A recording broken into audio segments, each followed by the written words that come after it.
আরে আজকে আমার যেই জনম দুঃখিনী মা বিছানার মধ্যে প্রস্রাব করে পায়খানা করে, এই মা তো একদিন সবল ছিল, এই মা তো একদিন শক্তিশালী ছিল।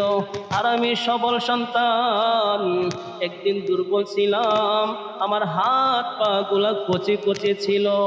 আমার এই হাত পা গুলা আমার জনম দুঃখিনী মা চুমাইয়া চুমাইয়া বড় করেছে। আজকে সেই জনম দুঃখিনী মা বিছানার মধ্যে পড়ে গেল, বিছানার মধ্যে প্রস্রাব করে পায়খানা করে। আমি সন্তান আজকে সবল হয়েছি। কত প্রস্রাব পায়খানা আমার মায়ের কোলে করলাম। আমার মা তো কোনোদিন আমাকে ফেলে দেয় নাই, কোনোদিন একটা বকাও দেয় নাই, একটা ঝাড়িও দেয় নাই। এখনো মাঝে মাঝে মাঝে রাতে ঘুমের ঘরে ঘুম থেকে জেগে উঠি আমি বারে বার, জেগে দেখি সবই আছে মায়ের স্মৃতিগুলো করে হাহাকার। শুধু মানে জীবনে আমার, মানে জীবনে আমার, শুধু মানে জীবনে আমার, মানে জীবনে আমার, মানে জীবনে যার সংসার রণ্যতার। এতদিনে বুঝেছি আমি মাঝে আমার ধরণী মাঝে সবচেয়ে দামি। মায়ের স্মৃতিগুলো পড়লে মনে, মায়ের স্মৃতিগুলো পড়লে মনে চোখ বেয়ে জল নেমে আসে বারে বারে। শুধু মানে জীবনে আমার। আলহামদুলিল্লাহ,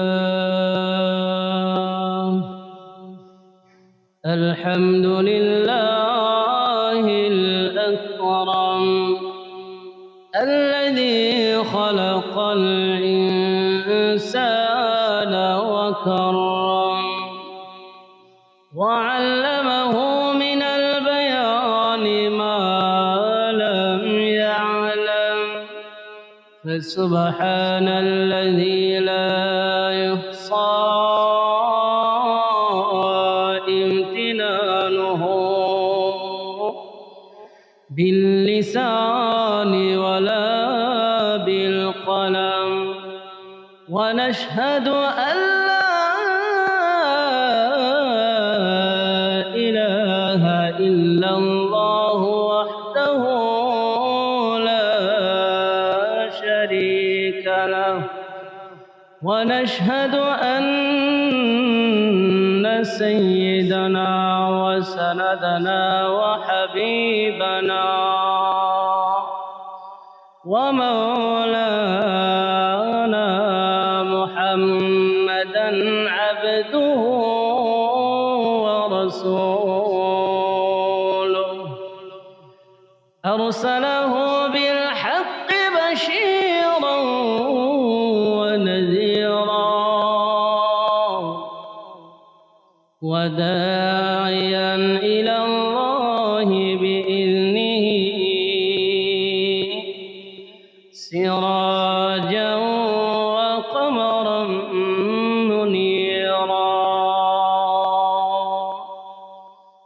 أما بعد فأعوذ بالله من الشيطان الرجيم.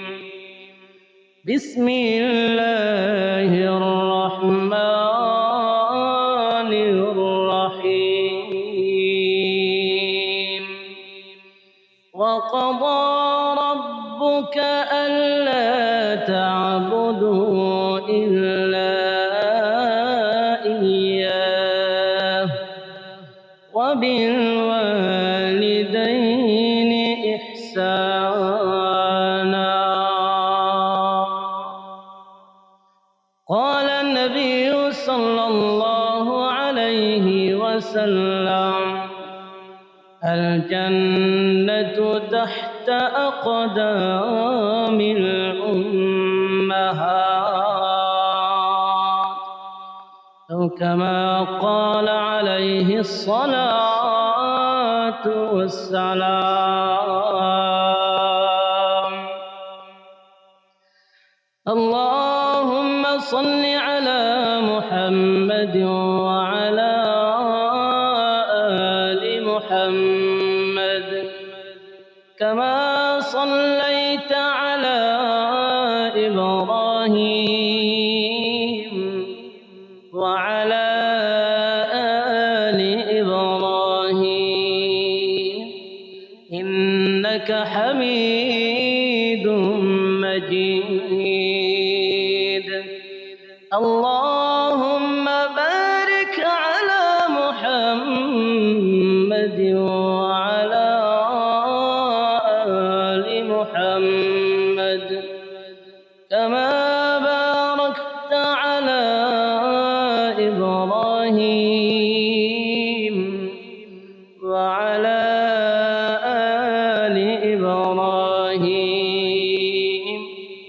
إنك حميد مجيد. এখনো মাঝে মাঝে মাঝে রাতে ঘুমের ঘরে ঘুম থেকে জেগে উঠি আমি বারে বার, জেগে দেখি সবই আছে মায়ের স্মৃতিগুলো করে হাহাকার শুধু মানে জীবনে আমার, মানে জীবনে আমার শুধু মানে জীবনে আমার, মানে জীবনে আমার, মানে জীবনে যার সংসার রণ্যতার এতদিনে বুঝেছি আমি মাঝে আমার ধরণী মাঝে সবচেয়ে দামি মায়ের স্মৃতিগুলো পড়লে মনে, মায়ের স্মৃতিগুলো পড়লে মনে চোখ বেয়ে জল নেমে আসে বারে বারে শুধু মানে জীবনে আমার, মানে জীবনে আমার শুধু মানে জীবনে আমার, মানে জীবনে আমার।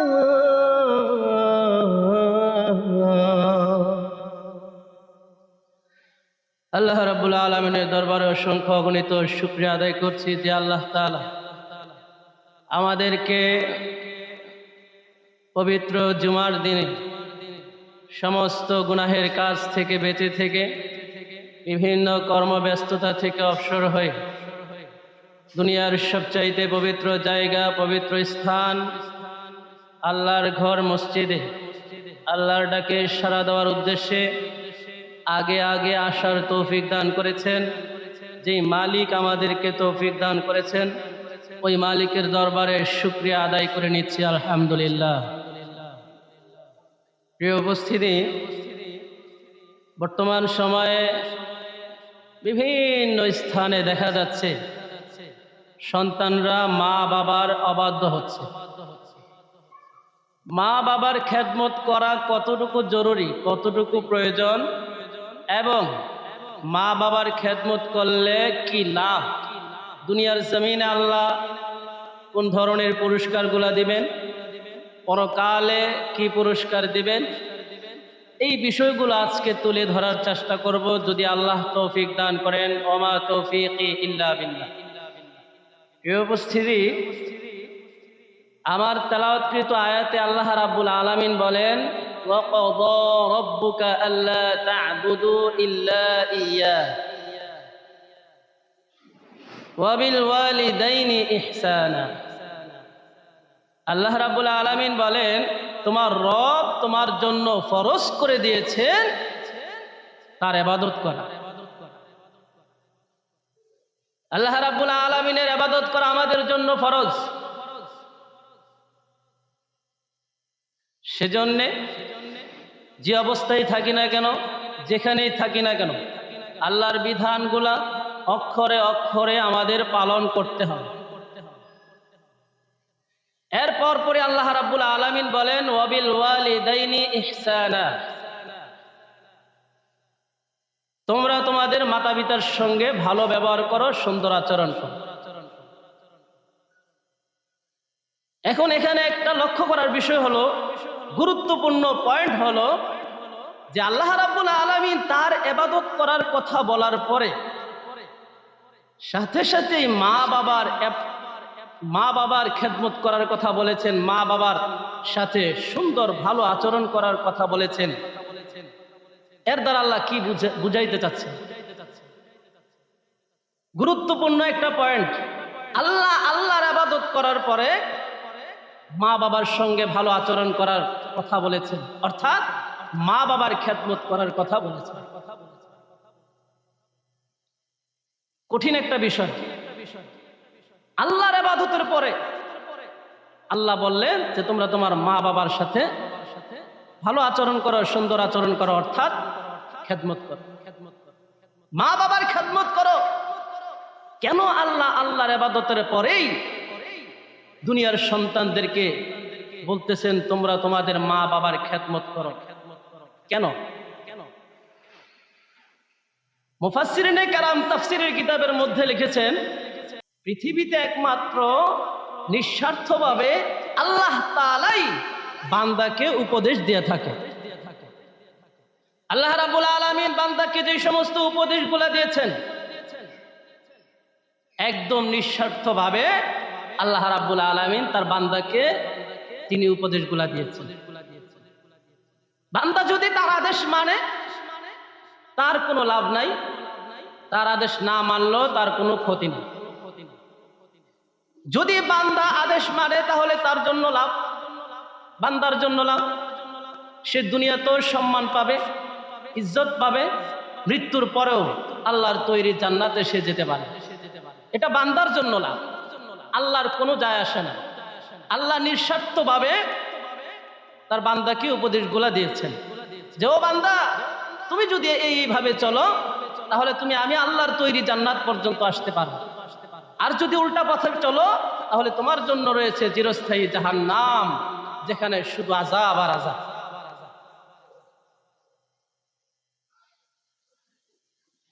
আল্লাহ রাব্বুল আলামিন বান্দার কাছে একটা পাওনা আছে। আল্লাহ বান্দার কাছে কিছু পাওনা আছে।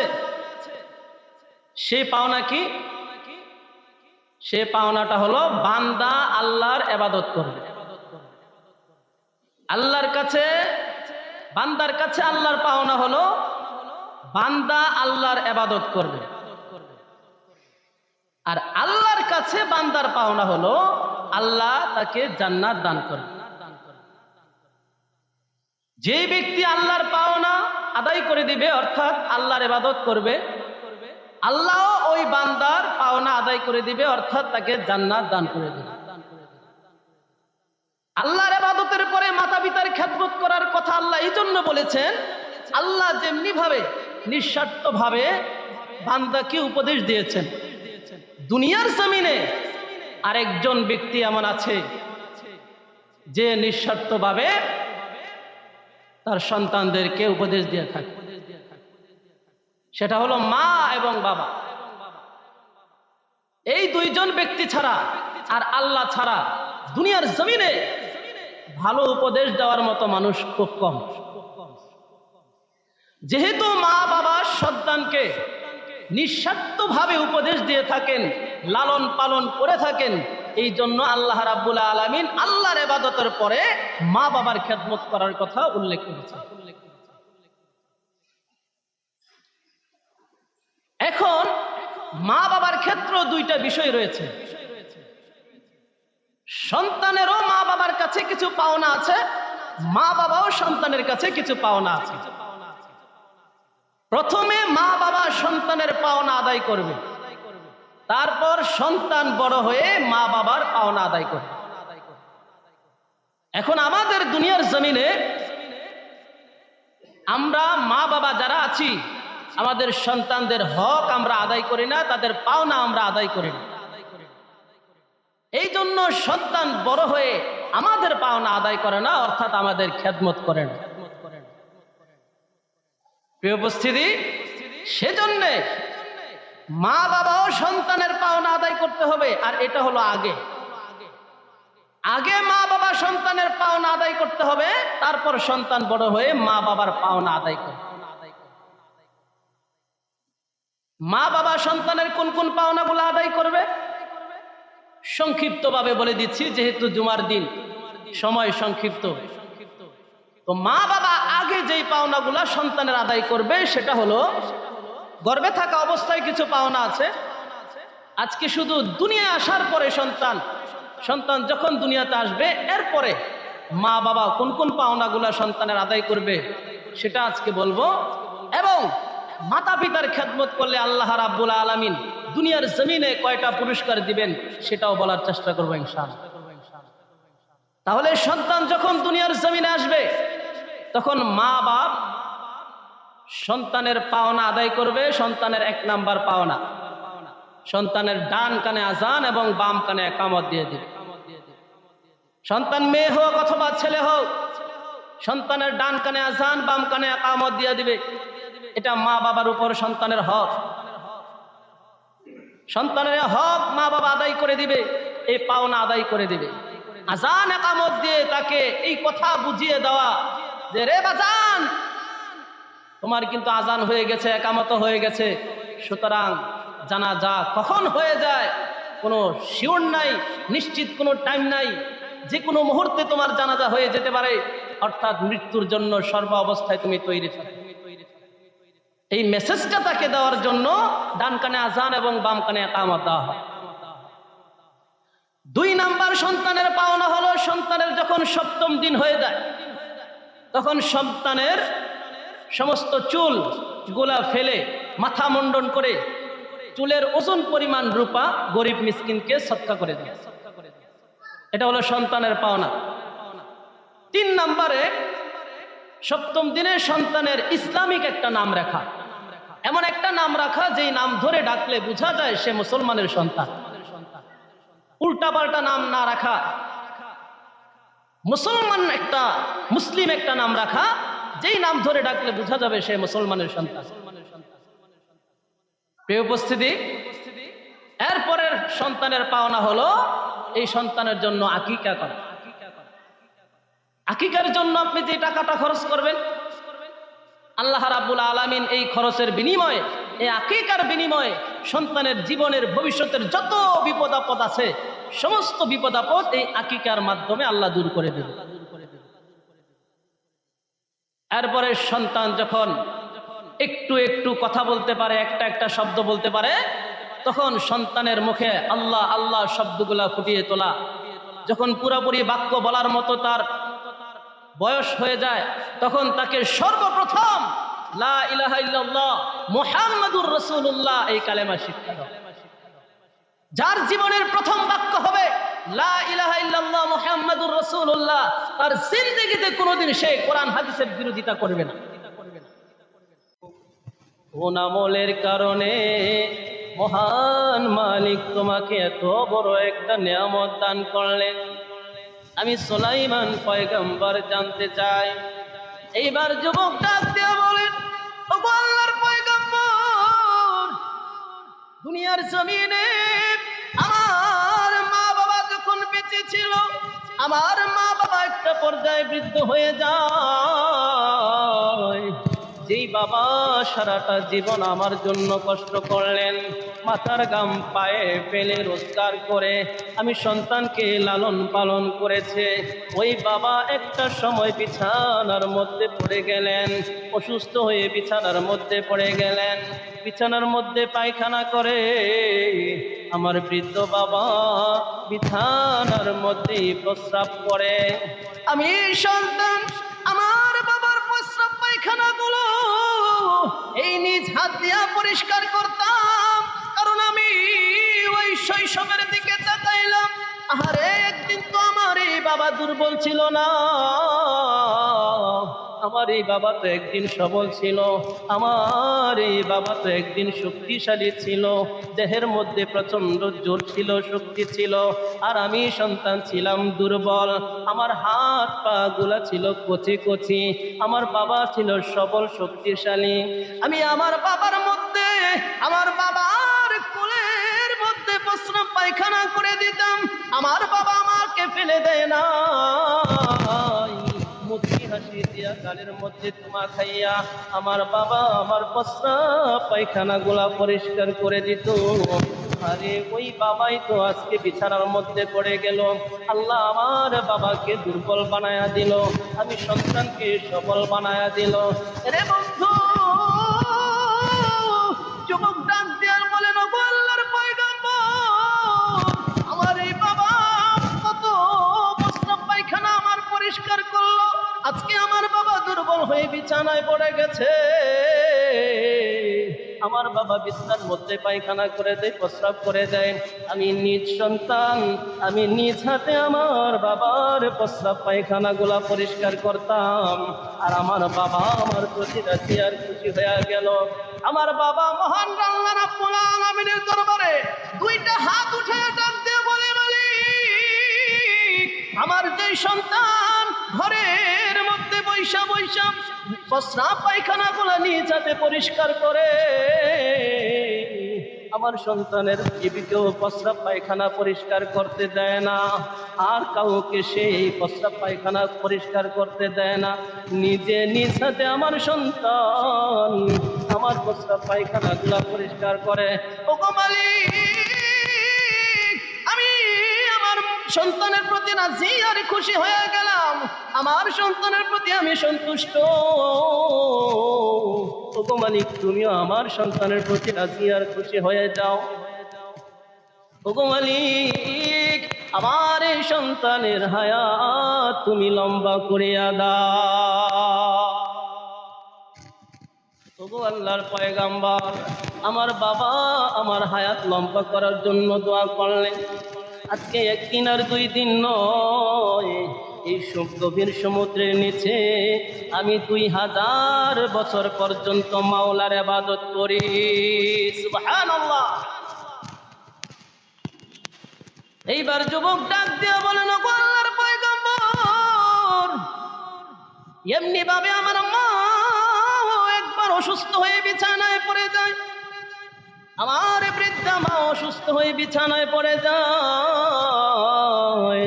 আমার মা দুঃখিনীও বিছানার মধ্যে প্রস্রাব করে পায়খানা করে। আমি ওই দিনগুলোর দিকে লক্ষ্য করলাম, আরে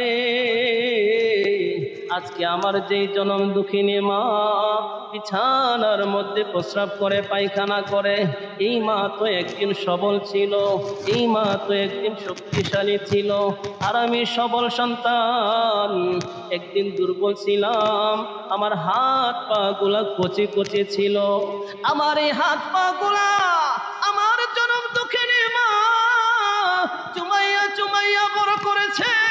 আজকে সেই জনম দুঃখিনী মা বিছানার মধ্যে পড়ে গেল, বিছানার মধ্যে প্রস্রাব করে পায়খানা করে, আমি সন্তান আজকে সবল হয়েছি। কত প্রস্রাব পায়খানা আমার মায়ের কোলে করলাম, করলাম, আমার মা তো কোনোদিন আমাকে ফেলে দেয় নাই, কোনোদিন একটা বকাও দেয় নাই, একটা জারিও দেয় নাই, কোনোদিন আমার মা আমাকে ফেলে দেয় নাই।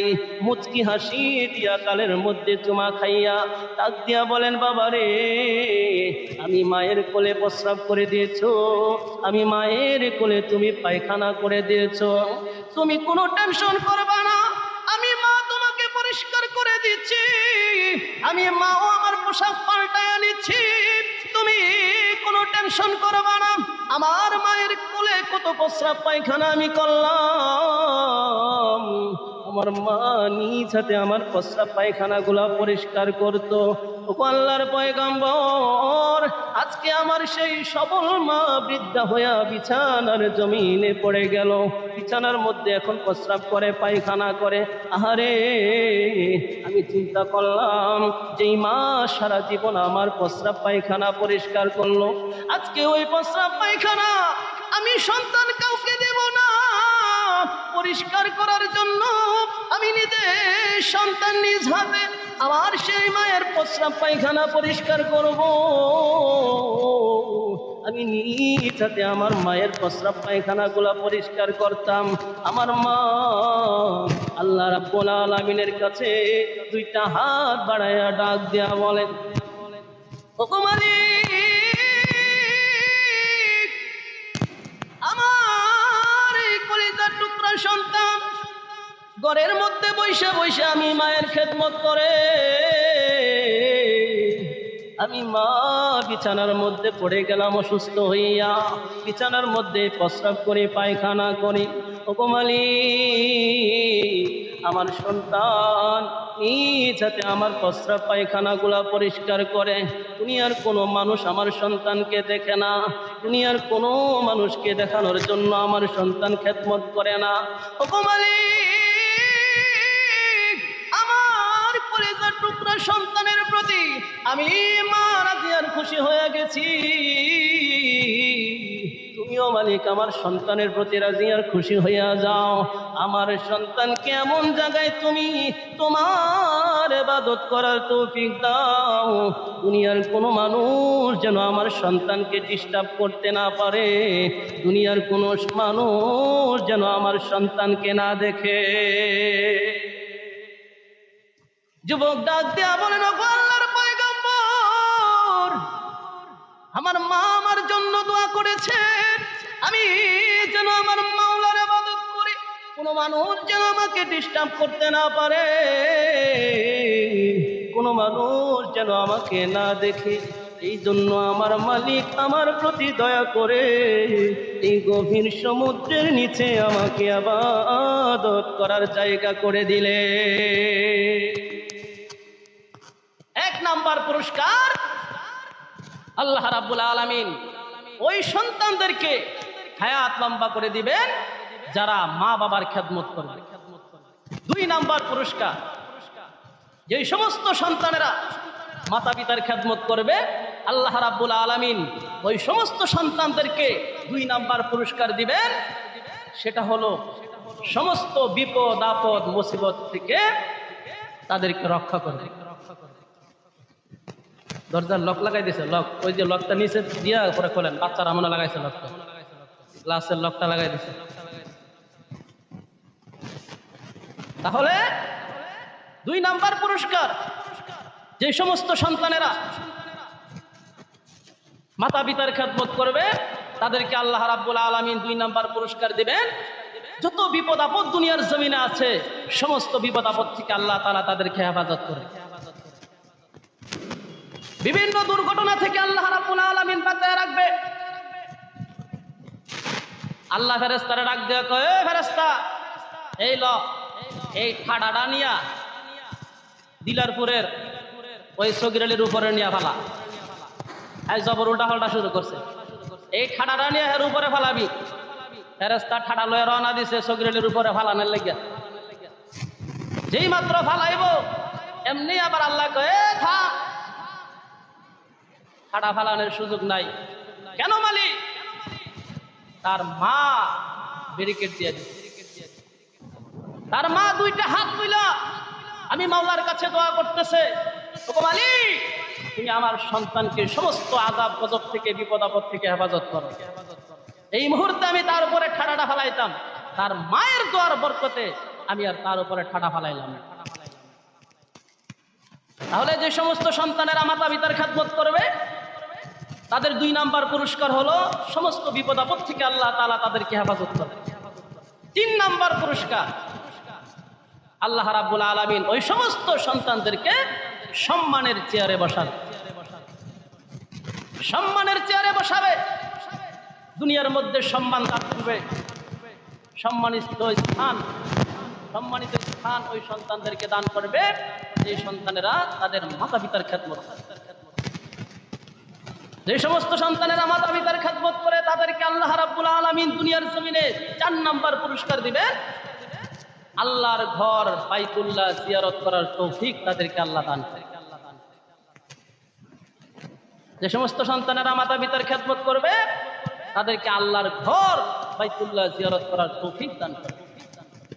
5 নাম্বার পুরস্কার, যে সমস্ত সন্তানেরা মাতা পিতার খেদমত করে আল্লাহ রাব্বুল আলামিন তাদেরকে 5 নাম্বার পুরস্কার দিবেন, মৃত্যুর সময় ঈমান নসিব হবে। মৃত্যুর সময় ঈমান নসিব হবে। মাতা পিতার মনে আঘাত দিলে ওই সন্তানের জবান দিয়া মৃত্যুর সময় কালেমা বের হয়। আরে আপনি আমি তো দূরের কথা, সাহাবীরা পর্যন্ত, একজন সাহাবীর ঘটনা এমন আছে যে মৃত্যুর সময় কালেমা পড়তে পারছেন। মুসলমান ভাইরা রে আমার, হযরতে আলকামা রাদিয়াল্লাহু তাআলা আনহু নবীর একজন সাহাবী, বিশ্ব নবী ডাক দিয়া বলেন, ও সাহাবীরা, আমার সাহাবী আলকামা মৃত্যু শয্যায় পতিত আছে, তোমরা সকলে মিলে তার পাশে বসে কালেমার তালকিন দিতে থাকো, তার পাশে বসে বসে মৃদু আওয়াজে কালেমা পড়তে থাকো। তোমাদের কালেমা পড়া দেখে আমার সাহাবী আলকামাও যেন নিজে থেকে কালেমা পড়তে আরম্ভ করে দেয়। আমার ভাইয়েরা, আমার বন্ধুগণ, নবীর সাহাবী আলকামা রাদিয়াল্লাহু তাআলা আনহু কালেমা পড়ার চেষ্টা করে কিন্তু কালেমা পড়তে পারে না। এইবার বিশ্ব নবী বুঝতে পারলেন আসল ঘটনা কি, আসল রহস্য কি। এইবার বিশ্ব নবী বুঝতে পারলেন, ডাক দিয়া বলেন, সাহাবীরা রে, এইভাবে কাজ হবে না। আমি নবী বুঝতে পেরেছি আমার সাহাবী আলকামা কেন কালেমা পড়তে পারছে না, কেন তার জবান দিয়া কালেমা জারি হয় না।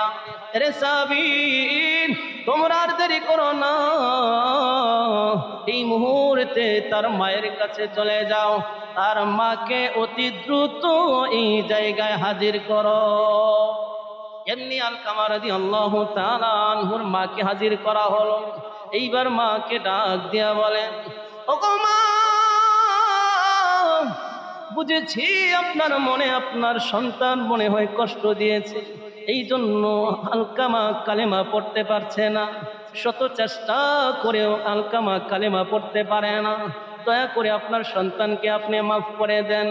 এইবার মা ডাক দেয়া বলেন, ওগো নবীজি, আপনি যা বলেন সব কিছু আমি মানতে রাজি, কিন্তু আমার এই সন্তানকে আমি কোনোদিন ক্ষমা করতে পারবো না। আমি মায়ের মনে এমন আঘাত আমার সন্তান দিয়েছে, আমি আমার এই সন্তানকে ক্ষমা করব না, কিছুতে আমার এই সন্তানকে ক্ষমা করব না। এইবার বিশ্ব নবী ডাক দিয়া বলেন, ও সাহাবীরা, লাকড়ি জমা করো, লাকড়ি জমা করো, আগুন জ্বালায়া দাও, এই মুহূর্তে তার সন্তানকে পুড়ে ছাই বানায়া দিব। আমার ভাইয়েরা, লাকড়ি সংগ্রহ করা হলো। এবার এই আলকামা রাদিয়াল্লাহু তাআলা আনহুকে পুড়ে ছাই বানিয়ে ফেলবে। এমনি ডাক দিয়া বলেন, ওগো মা, এখনো সময় আছে, আপনি আপনার সন্তানকে মাফ করে দেন, তা না হলে এই আগুনের মধ্যে আপনার সন্তানকে পুড়ে ছাই বানায়া দেব। মা দুঃখিনী একটা চিৎকার মেরে ডাক দিয়া বলেন, ওগো নবীজি, না গো না, আমি মা যত বড়ই কষ্ট পাই না কেন, আমার চোখের সামনে আমার সন্তান পড়বে, এই দৃশ্য আমি মা দেখতে পারবো না, আমি মা দুঃখিনী দেখে সহ্য করতে পারবো না। ওগো নবীজি, এই দৃশ্য আমি দেখতে পারবো না।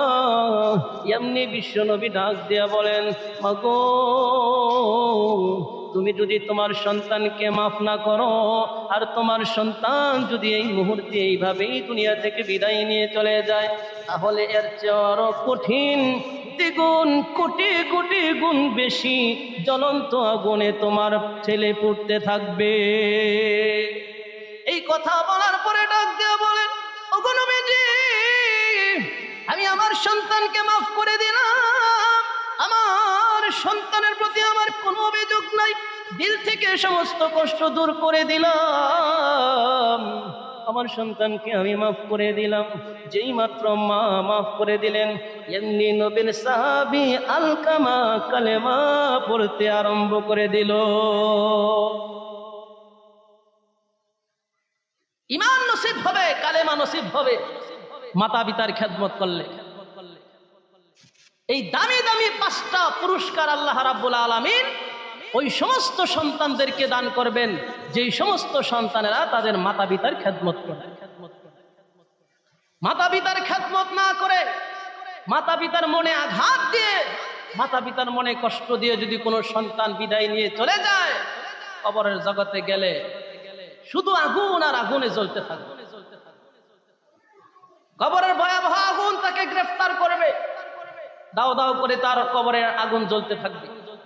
প্রিয় উপস্থিতি, বিশ্ব নবী সাহাবায়ে কেরামদেরকে নিয়ে একটা কবরের পাশ দিয়ে যাচ্ছেন, এমনি তিনি লক্ষ্য করে দেখলেন, নবুয়তির চক্ষু দিয়া দেখলেন যে এই কবরের ভিতরে দাও দাও করে আগুন জ্বলতেছে। একজন যুবকের কবরের ভিতরে দাও দাও করে আগুন জ্বলতেছে। বিশ্বনবী এমনি দাঁড়ায় গেলেন। বিশ্বনবীর দিলের মধ্যে বড় মায়া। আল্লাহ রাব্বুল আলামিন এই দুনিয়ার জন্য রহমত হিসাবে আপনার আমার নবীকে পাঠিয়েছেন। ওয়ামা আরসালনাকা ইল্লা রাহমাতাল লিল আলামিন।